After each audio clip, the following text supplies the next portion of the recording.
Joshua chapter 1. The Lord commands Joshua. After the death of Moses, the servant of the Lord said to Joshua, son of Nun, Moses' aide, Moses, my servant, is dead. Now then, you and all these people get ready to cross the Jordan River into the land I am about to give to them, to the Israelites. I will give you every place where you set your foot, as I promised Moses. Your territory will extend from the desert to Lebanon, and from the great river, the Euphrates, all the Hittite country, to the Mediterranean Sea in the west. No one will be able to stand against you all the days of your life. As I was with Moses, so I will be with you. I will never leave you nor forsake you. Be strong and courageous, because you will lead these people to inherit the land I swore to their ancestors to give them. Be strong and very courageous. Be careful to obey all the law my servant Moses gave you.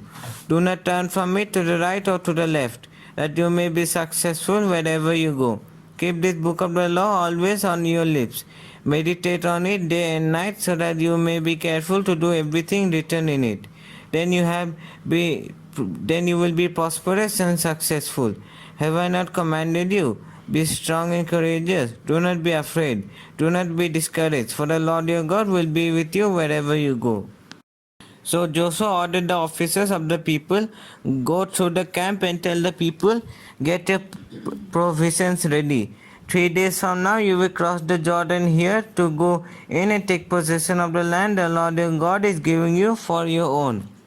But to the Reubenites, the Gadites and the half-tribe of Manasseh, Joshua said, remember the command that Moses, the servant of the Lord, gave you after he said, the Lord your God will give you rest by giving you this land. Your wives, your children, and your livestock may stay in the land that Moses gave you east of the Jordan, but all your fighting men ready for battle must cross over ahead of the other Israelites. You are to help them until the Lord gives them rest, as he has done for you, and until they too have taken possession of the land that the Lord your God is giving them. After that you may go back and occupy your own land, which Moses the servant of the Lord gave you east of the Jordan toward the sunrise.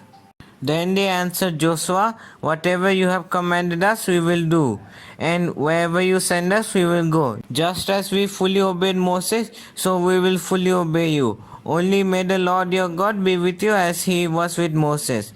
Whoever rebels against your word and does not obey it, whoever you may command them, is to be put to death. Only be strong and courageous. Joshua chapter 2. Rahab and the spies. Then Joshua son of Nun secretly sent 2 spies from Shittim. Go look over the land, he said, especially Jericho. So they went and entered the house of a prostitute named Rahab and stayed there.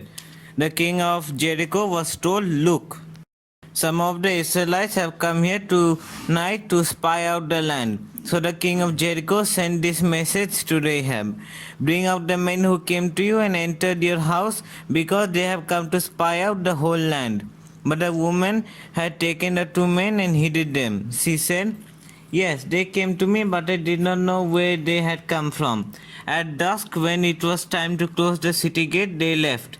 I don't know which way they went. Go after them quickly. You may catch up with them. But she had taken them up to the roof and hid them under the stalks of flax she had laid out on the roof. So the men set out in pursuit of the spies on the road that leads to the fords of the Jordan, and as soon as the pursuers had gone out, the gate was shut. Before the spies lay down for the night, she went up on the roof and said to them, I know that the Lord has given this land to you, and that a great fear of you has fallen on us, so that all who live in this country are melting in fear because of you. We have heard how the Lord dried up the water of the Red Sea for you when you came out of Egypt, and what you did to Sihon and Og, the 2 kings of the Amorites east of the Jordan, whom you completely destroyed. When we heard of it, our hearts melted in fear, and everyone's courage failed because of you, for the Lord your God is God in heaven above and on the earth below. Now then, please swear to me by the Lord that you will show kindness to my family, because I have shown kindness to you. Give me a sure sign that you will spare the lives of my father and mother, my brothers and sisters, and all who belong to them, and that you will save us from death. Our lives for your lives, the man assured her.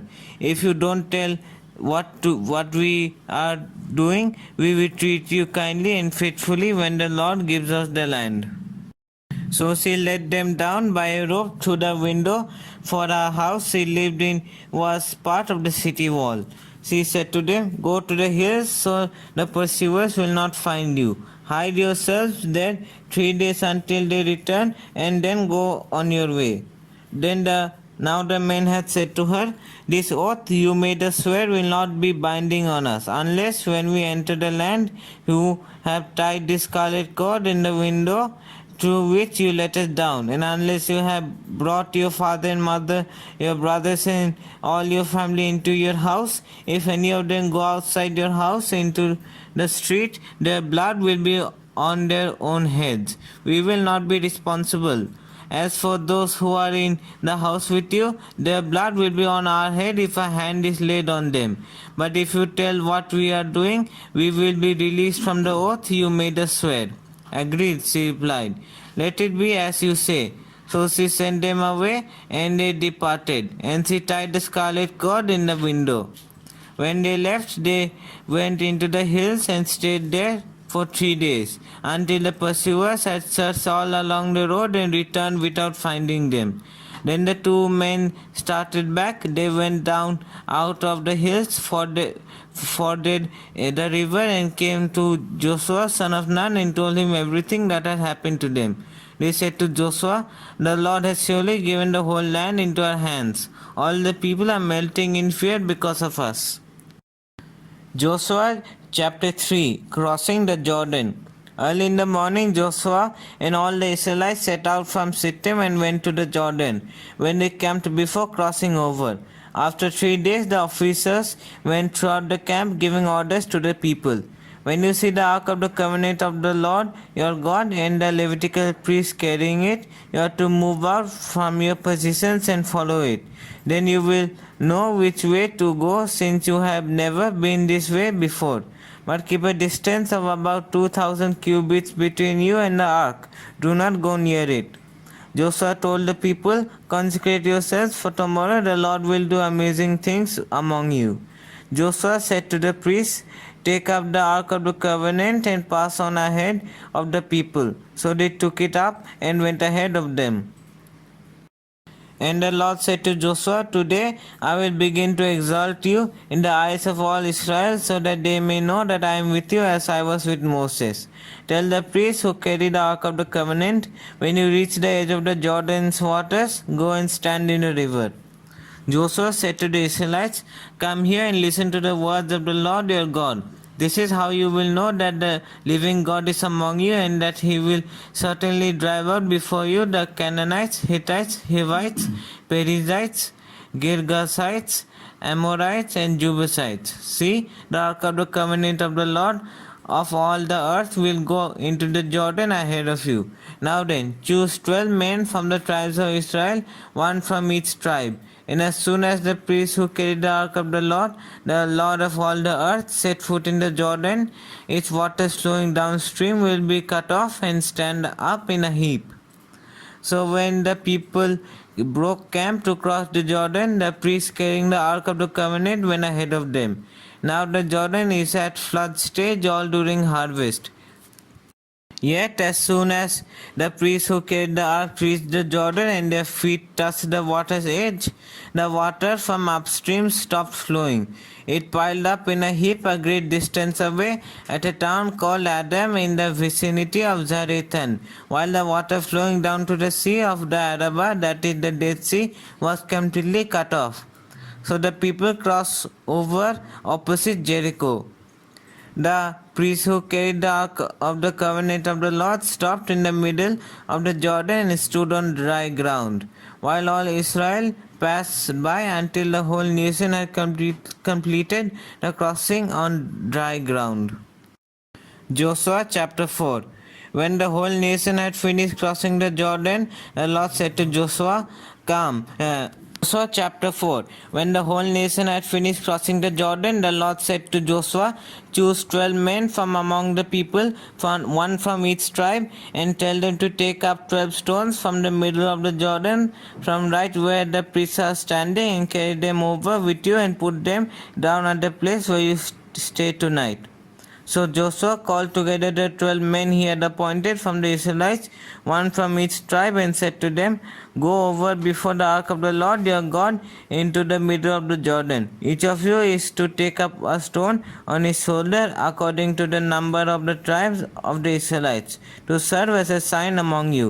In the future, when your children ask you, 'What do these stones mean?' tell them that the flow of the Jordan was cut off before the ark of the covenant of the Lord. When he crossed the Jordan, the waters of the Jordan were cut off. These stones are to be a memorial to the people of Israel forever." So the Israelites did as Joshua commanded them. They took 12 stones from the middle of the Jordan according to the number of the tribes of the Israelites, as the Lord had told Joshua, and they carried them over with them to their camp, where they put them down. Joshua set up the 12 stones that had been in the middle of the Jordan at the spot where the priests who carried the Ark of the Covenant had stood, and they are there to this day. Now the priests who carried the ark remained standing in the middle of the Jordan until everything the Lord had commanded Joshua was done by the people, just as Moses had directed Joshua. The people hurried over, and as soon as all of them had crossed the ark of the Lord, and the priests came to the other side while the people watched. The men of Reuben, Gad, and the half tribe of Manasseh crossed over, ready for battle, in front of the Israelites, as Moses had directed them. About 40,000 armed for battle crossed over before the Lord to the plains of Jericho for war. That day the Lord exalted Joshua in the sight of all Israel, and they stood in awe of him all the days of his life, just as they had stood in awe of Moses. Then the Lord said to Joshua, "Command the priests carrying the Ark of the Covenant law to come up out of the Jordan." So Joshua commanded the priests, come up out of the Jordan. And the priests came up out of the river carrying the Ark of the Covenant of the Lord. No sooner had they set their feet on the dry ground than the waters of the Jordan returned to their place and ran at flood stage as before. On the 10th day of the first month, the people went up from the Jordan and encamped at Gilgal on the eastern border of Jericho. And Joshua set up at Gilgal the 12 stones they had taken out of the Jordan. He said to the Israelites, "In the future, when your descendants ask their parents, 'What do these stones mean?' tell them, 'Israel crossed the Jordan on dry ground. For the Lord your God dried up the Jordan before you until you had crossed over. The Lord your God did to the Jordan what he had done to the Red Sea when he dried it up before us until we had crossed over. He did this so that all the peoples of the earth might know that the hand of the Lord is powerful, and so that you might always fear the Lord your God."